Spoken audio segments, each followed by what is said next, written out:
December 18th, 1979, Moline, Illinois.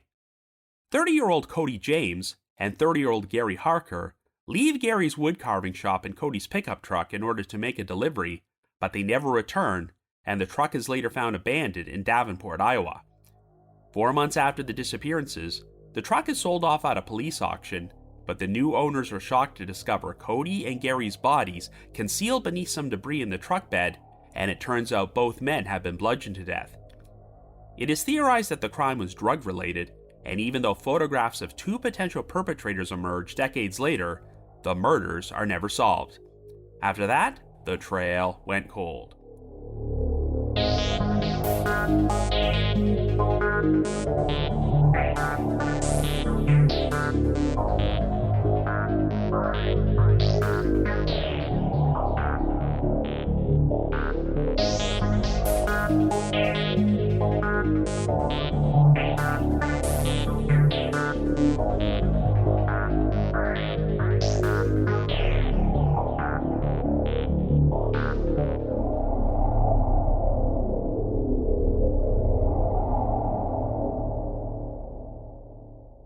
Hello everyone, and welcome to our latest episode of The Trail Went Cold. I am your host Robin Warder, and for our last featured cold case of 2024, we're going to explore one of the strangest holiday-themed mysteries we've ever covered, the 1979 murders of Cody James and Gary Harker. As you probably know, it's become tradition for The Trail Went Cold to count down to Christmas by covering cases which took place on or around December the 25th, and while searching for examples, I came across a write-up about this case on the Unresolved Mystery subreddit, and it completely made my jaw drop. I'll add the disclaimer that even though some sources out there state that the 2 victims originally went missing on Christmas Day, upon further research, I discovered that wasn't accurate, and they actually disappeared 1 week earlier on December the 18th. But even so, I think that's close enough to qualify this as a holiday-themed mystery, and the story is so strange that I still felt I needed to do an episode. Cody James and Gary Harker were close friends who lived in Moline, Illinois, and were supposedly scheduled to make a delivery to nearby Rock Island before they traveled over the state line to make a pickup in Davenport, Iowa. They wound up going missing before Cody's abandoned truck was found in Davenport, but in the most mind-blowing part of the story, the police would put the truck up for auction and sell it without noticing that Cody and Gary's bodies were concealed beneath some debris in the truck bed. It turned out that both men had been bludgeoned to death, and right from the outset, rumors circulated that they were involved in drug dealing and that it played a role in their murders.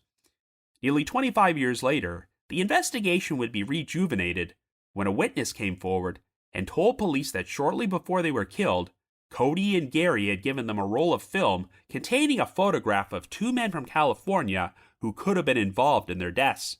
But even though this photo would be published in a number of local newspapers, it still did not pave the way for the case being solved.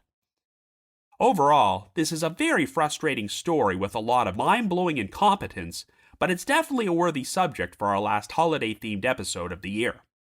Anyway, before we get started, just a quick reminder that The Trail Went Cold is a weekly podcast, which is currently available for download on several platforms, including Apple Podcasts, Spotify, Amazon Music, Podcast Addict, and more. So if you like this podcast, be sure to subscribe to it, and please leave us a rating or review on any of those sites to help spread the word. The Trail Went Cold is on Patreon, so if you would like to learn how to support the show, please visit our page at patreon.com/thetrailwentcold. For as little as $1 a month, you can garner access to exclusive rewards, including stickers and thank you cards, early access to episodes, and bonus content, as our Patreon page has around 80 exclusive bonus episodes and archives which are not available on our regular feed. Also, I just wanted to share our plans for our upcoming schedule. Next Wednesday happens to be Christmas Day, so we're going to be taking a break from our usual cold cases and lightening things up a bit by dropping another special Q&A episode into your Christmas stockings that morning.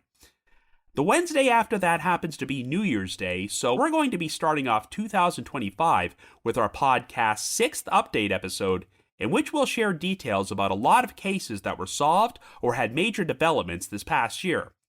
And one final announcement I'd like to make is that in 3 months from now, The Trail Went Cold will be appearing at a new event called Advocacy Con, which is taking place from March the 28th to the 30th, 2025, at the Indianapolis Marriott East Hotel in Indianapolis, Indiana.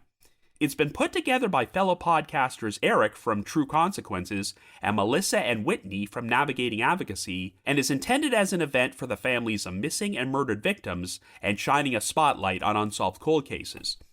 Since I'll be there, we now have a specialized promo code you can use to get a discount on tickets, so if you would like to attend, please visit the website advocacycon.com and use the code TRAIL10 to get 10% off. Once again, the website is advocacycon.com and the promo code is TRAIL10 for 10% off. Hope to see you there. So with all that out of the way, let us now delve into the murders of Cody James and Gary Harker.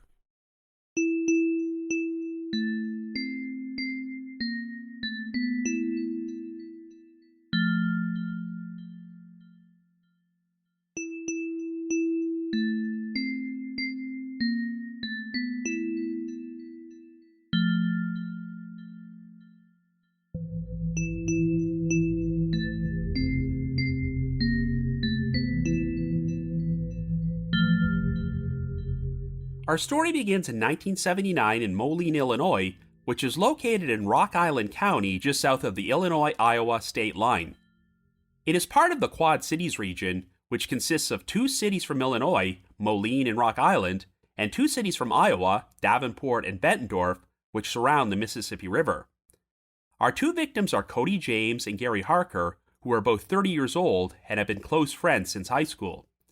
Cody hails from a family of 10 children, as he has 4 brothers and 5 sisters, and he is employed by the Moline Parks and Recreation Department as a maintenance worker.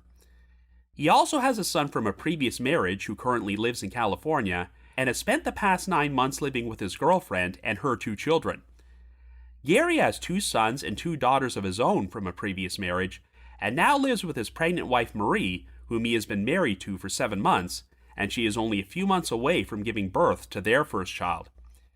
Gary is a self-employed artist with a particular talent for woodcarving, and he lives above a small shop where he sells his wood carvings, as well as such items as records, posters, and drug paraphernalia.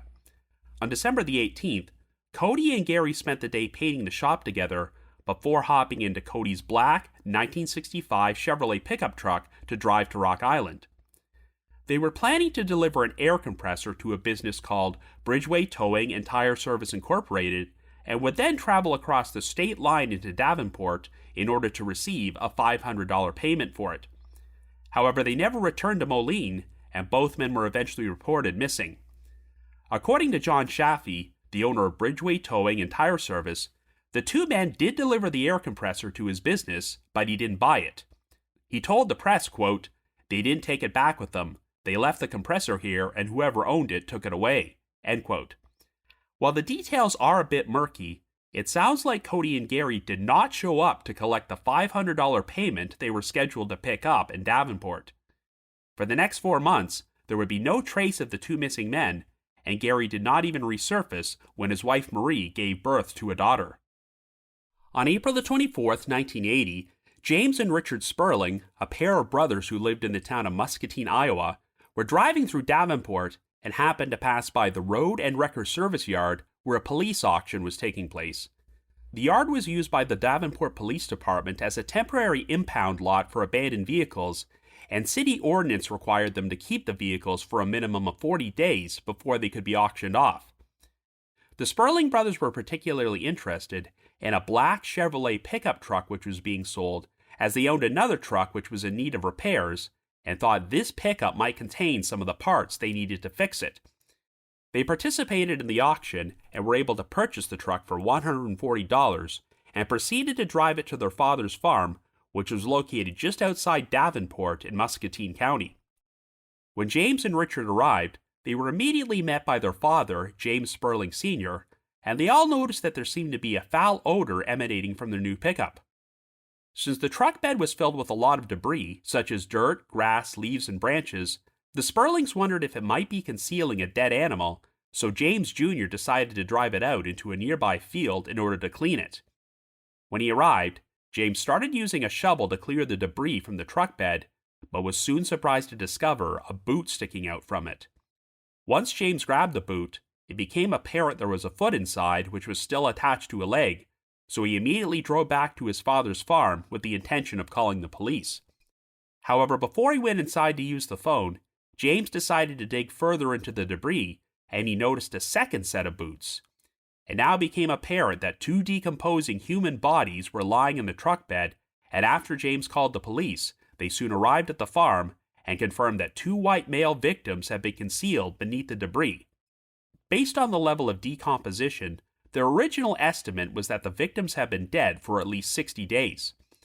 They also discovered that the victims were both carrying their driver's licenses, which listed their names as Cody James and Gary Harker, and after police learned that both men had been missing for 4 months, a positive identification was made. It was determined that Cody and Gary had been bludgeoned to death after each being struck once on the left side of their heads and having their skulls crushed by a blunt instrument. The Iowa Division of Criminal Investigation became involved in the case and performed forensic testing on the truck bed and a number of items that were found inside it with the bodies. One of these items was a steel wedge, ordinarily used for splitting wood and cutting trees, and since it contained traces of blood, it was determined that the wedge was likely the murder weapon. It was reported that soil and shrubbery found in the truck was tested in order to determine if it matched similar materials from a suspected murder site. While police did not publicly disclose the location of this so-called murder site, one spokesperson later said that the testing, quote-unquote, didn't tell us anything we didn't already know. Well, needless to say, there were a lot of questions about how the pickup truck could have been sold at a police auction without anyone noticing that two bodies were inside. According to police records, the truck was originally discovered in front of a house in the 600 block of Iowa Street near the intersection of East 6th Street in Davenport and reported to the police as a nuisance. It was officially tagged as an abandoned vehicle on February the 22nd, 2 months after Cody and Gary went missing, and was towed to the city pound on March the 3rd before it was transported to the Road and Record service yard. According to Gary's wife Marie, when she last saw the pickup on December the 18th, the truck bed had been completely cleaned out and was empty. By the time the truck was discovered in February, the bed was completely filled with debris in what seemed like an apparent attempt to conceal the bodies. A woman had reportedly seen a man parking the pickup on Iowa Street, but even though she agreed to undergo hypnosis to see if she could recall any more details, it failed to turn up any useful information.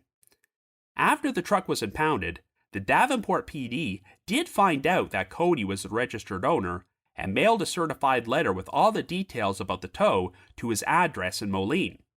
However, the letter was returned unopened, and after the minimum 40-day required window pass to hold on to the truck, it was put up for auction and purchased by the Sperling brothers, who soon discovered the bodies. During a press conference, Davenport Police Chief Kenneth Conlon was asked how the truck could have been towed to the service yard, held there for nearly 2 months, and auctioned off without anyone noticing two bodies inside, but he simply responded that the police department was not responsible for cleaning abandoned vehicles. Indeed, Road and Record had a contract with the city of Davenport to move abandoned vehicles, but according to a legal advisor named Harley Stark, neither the city nor the towing service was responsible for searching the vehicles under the current contract. Stark stated, quote, "If we spot something in the interior that is in plain view and of obvious value, then we'll take it out and store it. But there is no inventory as far as garbage. We're dealing here with a lot of brush and debris." End quote. A homicide investigation was launched, and within weeks, police announced that they were looking for 3 unnamed individuals whom they suspected of being involved in the murders, and they also felt the crime may have been related to drugs, possibly amphetamines. Marie would later acknowledge that she believed her husband and Cody were setting up drug deals for other people, stating, quote, "Gary knew I didn't want him to be dealing," end quote. Some of Gary's neighbors also claimed that he dealt drugs out of his woodcarving shop, though Marie denied these allegations. In spite of all these rumors, no one was ever arrested for their alleged role in the murders, and the case faded from the spotlight until December of 2004, when, right before the 25-year anniversary of the crime, the Davenport PD publicly announced that they were renewing their investigation. Earlier that year, a former friend of the two victims had come forward with some photographs taken from a roll of film that Cody and Gary had entrusted to him shortly before they were killed. According to the friend, the two men believed they had enemies and that their lives could wind up in danger, so they essentially told him, quote, "If anything happens to us, develop the film." Well, for whatever reason, this friend did develop the film, but decided to keep the photos in a nightstand for nearly 25 years before he handed them over to the police. According to the new lead investigator, Detective Greg Keller, once this new tip came in, he received the case file for the murders, which had not been opened in 8 years. After reviewing the original investigation, Keller stated, quote, "There were things that weren't done that needed to be done," end quote. Most interestingly, one of the photos provided by this witness featured two men who may have been involved in the murders. They were both white males who appeared to be in their 20s or 30s, and while one of them was clean-shaven and had dark short hair, the other man had a mustache and longer, lighter-colored hair. Detective Keller told the media that the photo was believed to have been taken in Bolinas, California, an unincorporated community located on the coast of the Pacific Ocean in Marin County, about 30 miles northwest of San Francisco. Cody and Gary supposedly took frequent trips to Bolinas in order to obtain supplies of drugs, and the two men in the photo may have lived there. When the Davenport PD got in touch with the Marin County Sheriff's Department in California, the photo was passed around among retired law enforcement personnel. Apparently, they were able to identify at least one of the men, though his name has never been released publicly. Detective Keller stopped short of calling these men suspects, but expressed his belief that even if they were not directly responsible for the murders, they could still have information about the crime to help lead investigators to the real killers. The photo of the two men was published in a number of newspapers in Iowa, Illinois, and California in hopes that someone might recognize them and come forward with new tips. According to Keller, many of the people that Cody and Gary hung around with were involved in drugs, which made them reluctant to go to the authorities right after the murders took place. But enough time had passed that police re-interviewed a number of witnesses who were now more willing to talk and seemed to corroborate the account from Cody and Gary's friend that both men were concerned about their personal safety right before they were killed. It was also revealed that new forensic testing was being performed on pieces of evidence connected to the murders, and one technician used a chemical process which was still in its infancy back in 1980, but managed to turn up an unidentified fingerprint on evidence which was found in the truck bed alongside the victims' bodies. However, even though this helped rejuvenate the investigation, it has not brought the case to a resolution, so after 45 years, the murders of Cody James and Gary Harker continue to remain unsolved. So I guess you could say the trail went cold.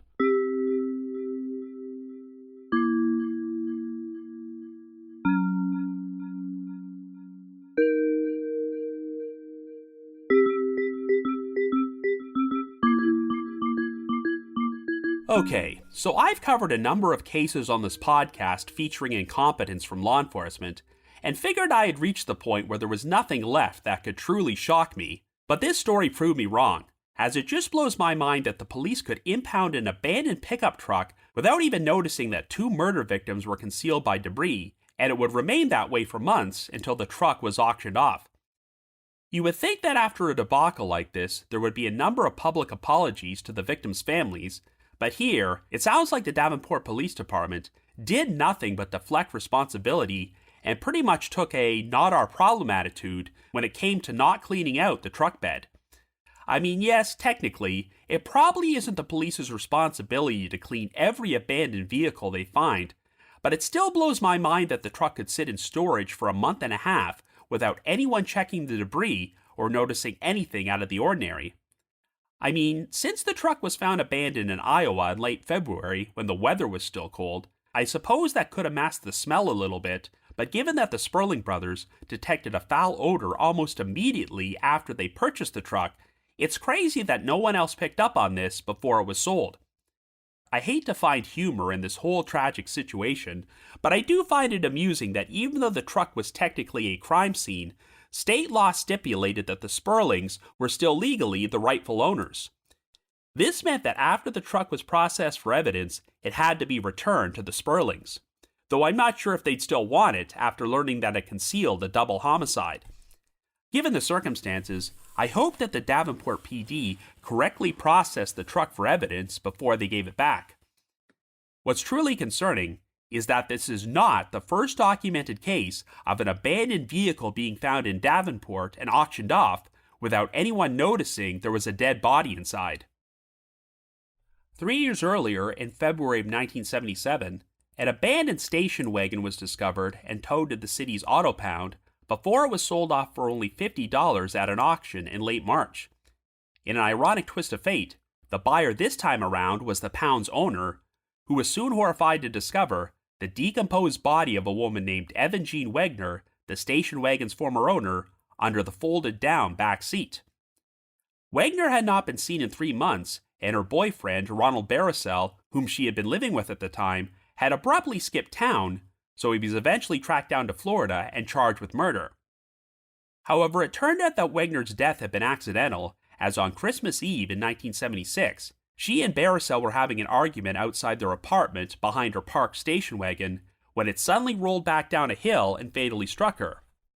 Instead of calling for help, Barisel claimed that he panicked and hid Wegner's body beneath the back seat before fleeing the area. The authorities decided to drop the murder charges against Barisel, and he instead received a 2-year prison sentence after pleading guilty to the charge of exposing a dead body.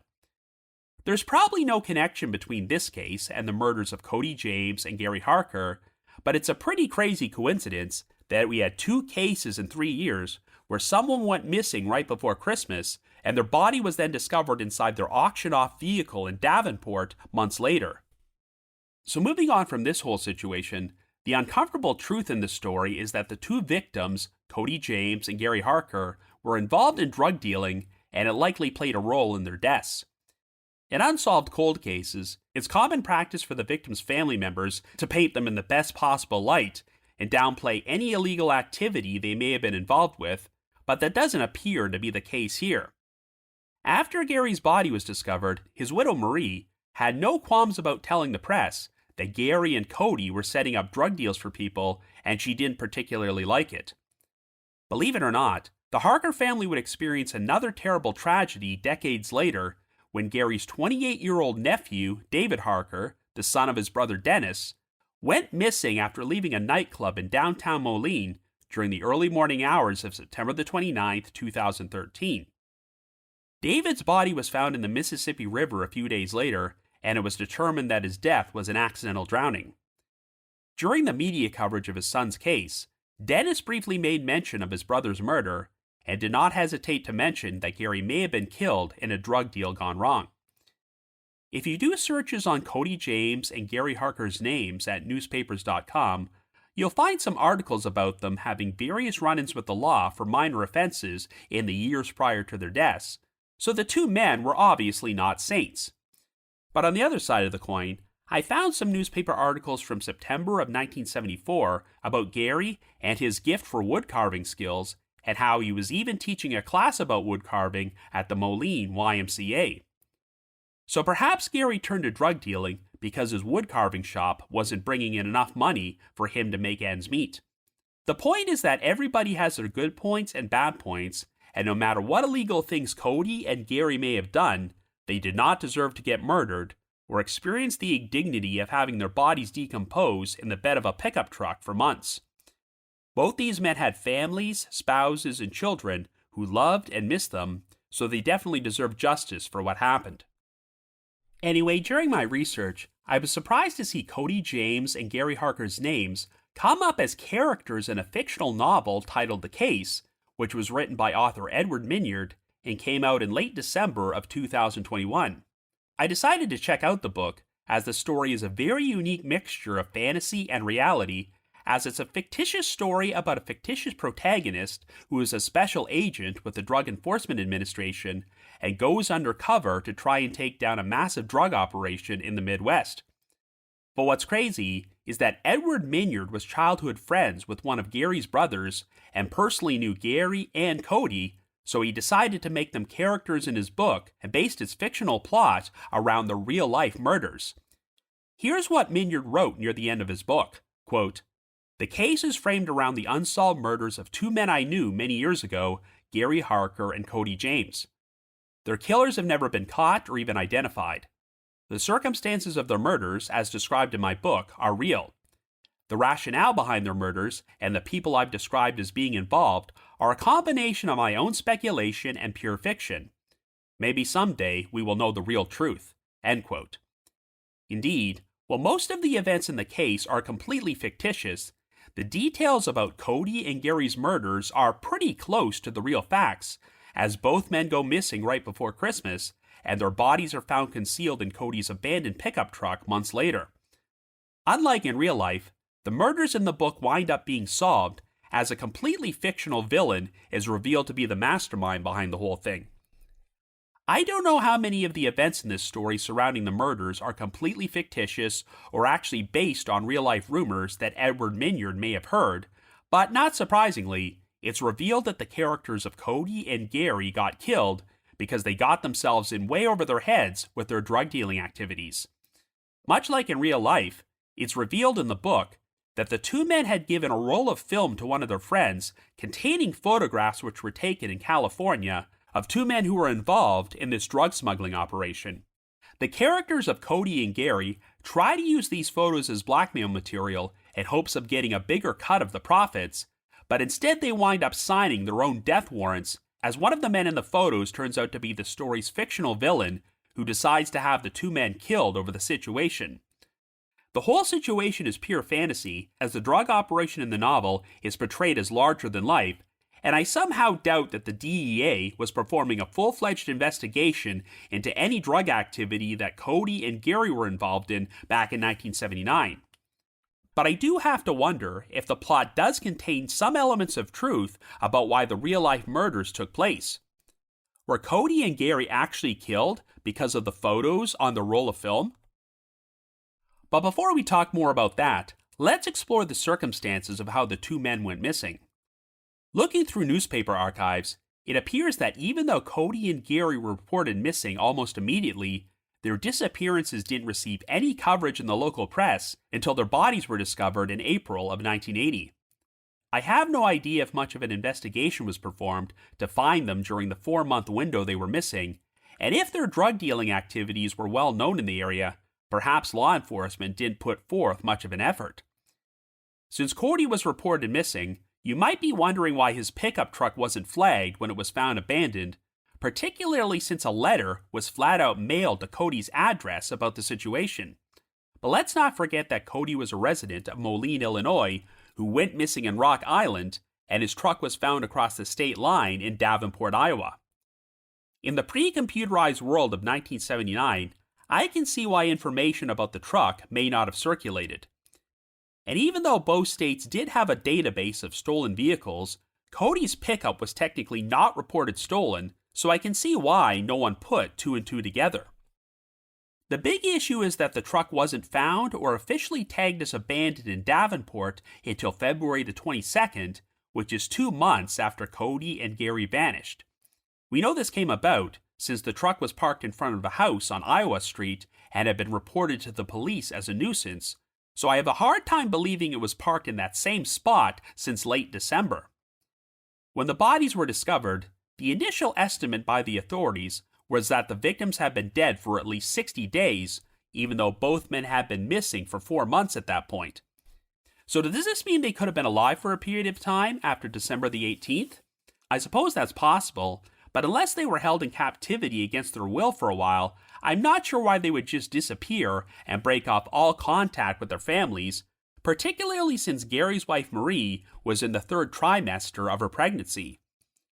I also don't know if there were any reported sightings of Cody, Gary, or the pickup truck between December the 18th and February the 22nd. Since the police's statement about them being dead for 60 days was just an estimate, I'm guessing they were probably wrong, and Gary and Cody were likely murdered on the same day they went missing or shortly thereafter.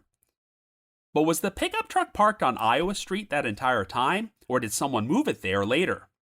According to Marie, the truck bed was cleaned out and empty on the day the two men disappeared, so it seems like at some point the truck was in a rural area and someone filled up the bed with debris like branches and leaves in order to conceal Cody and Gary's bodies.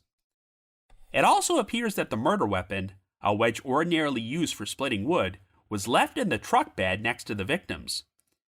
It doesn't sound like the perpetrators went to a great deal of trouble to cover up their crime, but since the bodies were unnoticed for months in plain sight, the strategy worked fairly well. I'm not sure why they would leave the truck and the bodies on a public street rather than getting rid of them altogether, but if the murders were related to drug dealing, perhaps they did this because they wanted to send some sort of message. I think the issue with trying to get a handle on what happened here is that the details of Cody and Gary's movements after they left the woodcarving shop are a bit confusing. The story goes that they delivered an air compressor to a business in Rock Island called Bridgeway Towing and Tire Service Incorporated, but even though the owner, John Chaffee, never bought it, he said that the compressor was left there and its owner showed up to collect it. After that, Cody and Gary were supposed to go to Davenport to receive a $500 payment for the compressor, but even though investigators have never revealed the exact destination, they said they were able to confirm that the two men did not show up or collect the money. It might seem odd that they would deliver an air compressor to one location and then get paid for it at another location in a different state, but I think you can read between the lines here. $500 in 1979 is the equivalent of nearly $2,200 in today's money, and that does seem like an awful lot of money for an air compressor. Well, this situation is actually detailed in Edward Minyard's novel The Case, where the fictional protagonist questions the owner of the business who received the air compressor and learns that the whole thing was just a drug drop in disguise and that the compressor contained a shipment of drugs which was collected by an outside party. I have no idea if this is how things played out in real life, but it does make sense, so I would not be surprised if Cody and Gary arranged to deliver an air compressor filled with drugs to one location for pickup, and then were planning to collect their payment for it elsewhere in order to conceal their transaction. But obviously, something went horribly wrong after they crossed the state line into Davenport. During the early stages of the investigation, law enforcement stated that they were looking at 3 individuals as possible suspects, so you get the sense that they had a lot more information about the crime than they were releasing publicly and may have had a pretty good idea of what happened. Investigators have always suspected that multiple people were involved in the murders, since they believed Cody and Gary would have put up a fight, making it difficult for only one person to handle them. It's never been revealed if the steel wedge found in the truck bed belonged to either of the 2 victims, but that information could go a long way towards determining if this was a premeditated murder or an unplanned crime of passion. If the wedge belonged to Cody or Gary and was already in the truck, then that might point to the perpetrators grabbing the first object they could find in order to use it as a murder weapon. It does seem apparent that the 2 men were well aware that their lives might be in danger, and this leads us to the other big WTF aspect of this case, and that's the aforementioned roll of film containing a photograph of 2 potential suspects. To recap, shortly before their deaths, Cody and Gary gave a roll of film to an unnamed friend of theirs and instructed him to develop it if anything happened to them. But even though the 2 men were murdered a short time later, this guy elected not to tell the authorities about the film for nearly 25 years. It sounds like he did develop it, and then just decided to keep the actual photographs in a nightstand for 2 decades, but it's been reported that Cody and Gary hung around with a lot of people who were involved in drugs, so this guy may have had his own reasons for not immediately going to the police. He could have been involved in illegal activity himself, or he feared retribution if he attempted to assist the investigation into the murders. Indeed, since so much time had passed, it sounds like people were a lot more willing to talk to the police in 2004 than back in 1980. One of the photographs features 2 men who are believed to be connected to the murders, but it's not clear what other photos were on the film and if any of them might have been relevant to the case. It's believed that the photo of the men was taken in Moline, California, as Cody and Gary apparently took frequent trips there to obtain supplies of drugs, which suggests they were involved in something that was bigger than just a small-time operation in the Quad Cities. Investigators have stopped short of naming these 2 men as suspects in the murder, but still thought they might have had knowledge of the crime and wanted to question them. Now, getting back to Edward Minyard's The Case, these photos play an important role in the plot of the book, as it also depicts Cody and Gary taking incriminating photos during a trip to California, and when they attempt to use them as blackmail material, it winds up paving the way to their deaths. I have no idea if something like this played out in real life, but Cody and Gary obviously felt the photos they had were important and a potential risk to their lives if they went to the trouble of giving them to a friend in case something happened to them. I know that the photo of the two men was published in a number of newspapers in hopes that they might be recognized, but what's curious is that the Davenport PD reached out to Marin County law enforcement and they supposedly identified at least one of the men, but his name was not released publicly, and I have no idea if investigators were able to confirm his whereabouts in 2004 or even confirm if he was still alive by that point. Whatever the case, if law enforcement received any compelling tips following the publication of this photo, they have never said so or given off any official confirmation that either or both of these men were positively identified. Now, back in 1980, the original investigators expressed their belief that at least 3 individuals were involved in the murders, but we have no idea who they were. I'd be curious to know if the investigators who later took over the case feel the same way, or if this lead involving the photograph compelled them to look at the case in a different light. Perhaps Cody and Gary were murdered by 3 individuals with ties to Illinois or Iowa, and while the 2 men from California were not directly involved, they had knowledge of what happened. Once again, I do feel that law enforcement has more information about this case than they've revealed publicly and their own idea about how this crime unfolded. I definitely think there's a good chance that Cody and Gary got in way over their heads and that when they traveled to Davenport to collect this $500 payment, they were unknowingly walking into some sort of trap. I know that when the case was reopened in 2004, investigators managed to take a fresh look at the forensic evidence and managed to turn up an unidentified fingerprint, which I'm assuming has not been matched to anyone. They also mentioned turning up hair and blood samples on old evidence for potential DNA analysis, as no one would have been thinking about DNA back in 1979 or 1980. Once again, I'm guessing that if DNA was found, it has also never been matched to anyone, but another 2 decades have passed, and DNA analysis in 2024 is far more advanced than it was back in 2004. So if another fresh look was taken at the evidence today, perhaps this might turn up some usable DNA which could solve this case.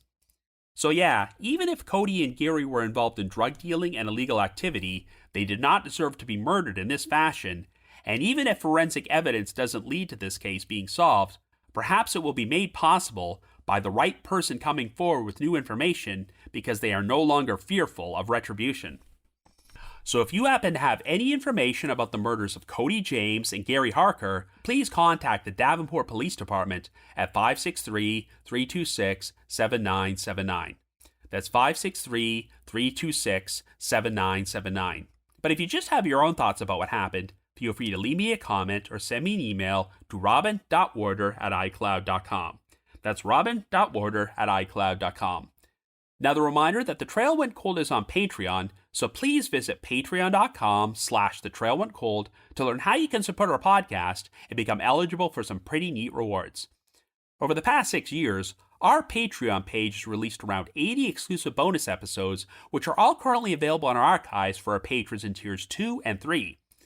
This past month, I released an episode about a final appeal case from Unsolved Mysteries, the 1983 wrongful conviction of Tony Miller, who spent nearly 9 years in prison after being falsely accused of robbing an Arby's restaurant and shooting a police officer.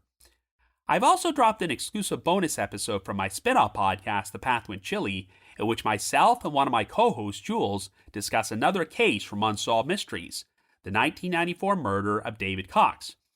And for our patrons in Tier 3, I've recorded another new audio commentary track which could be played over a classic episode of Unsolved Mysteries, and we now have nearly 70 of these commentary tracks in our archives. I'd also like to give a shout out to our most recent listeners who have signed up with us on Patreon this week, and they are Olive and Jimmy N. Thank you all so much for your support.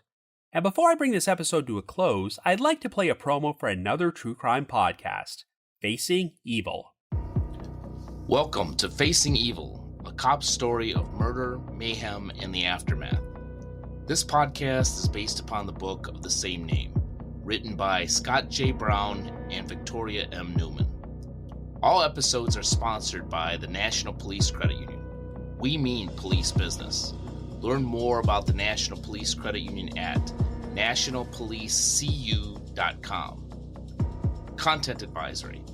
This podcast contains intense recreations of violent criminal behavior that may trigger those who've had previous trauma and disturb those who have not. Strong and offensive language is used throughout the podcast as well. Listener discretion is advised. I'm Ken Bader, your producer and host. On October 24th, 2014, Evil came to Sacramento, California with methamphetamine in his veins and whispers of murder in his thoughts. He and his wife engaged in a Bonnie and Clyde-like crime spree, killing 2 deputies and wounding a 3rd deputy and a civilian. More victims and witnesses were terrorized as a several-hour manhunt ensued, locking down schools and neighborhoods. The effects of chaos reverberated throughout the region until the couple was taken into custody. But it was only the beginning of a long journey through loss, grief, post-traumatic stress, and a painful trial. For years afterward, this evil spread to torment the souls of many more officers claiming marriages, careers, and peace of mind. This is the true story of Sacramento Sheriff Deputy Scott Brown, the first to face this evil and survive. In Season 1 of Facing Evil, the podcast, based upon the book written by Scott J. Brown and Victoria M. Newman, we dig into the chaos of that day. The day of October 24th, 2014, where again, 2 deputies, Danny Oliver and Michael Davis, were brutally murdered, and the bravery of the law enforcement in both Sacramento County and Placer County.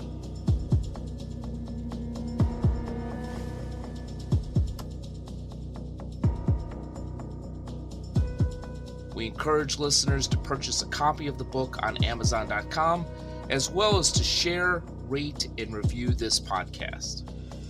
We also encourage listeners to visit our sponsor, the National Police Credit Union, at nationalpolicecu.com. If you're in law enforcement, do you feel comfortable trusting your finances with people that don't understand police officers? Of course not. Go to nationalpolicecu.com today to check your eligibility. The National Police Credit Union. We mean police business.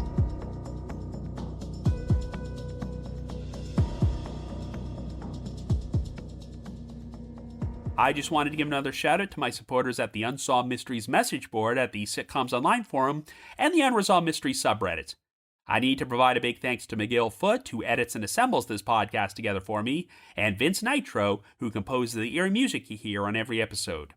If you haven't already, you can like us on Facebook, follow us on Twitter and Instagram, or leave us a rating or review on Apple Podcasts, Spotify, Amazon Music, Podcast Addict, or whatever your favorite podcasting platform is. Anyway, like I mentioned in the intro, next Wednesday will be Christmas Day, and we're going to commemorate the occasion by dropping a Q&A episode, and the Wednesday after that is New Year's Day, and we'll ring in 2025 by releasing another special update episode. So we hope you enjoy these episodes, and we wish you all a safe and happy holidays on behalf of The Trail Went Cold.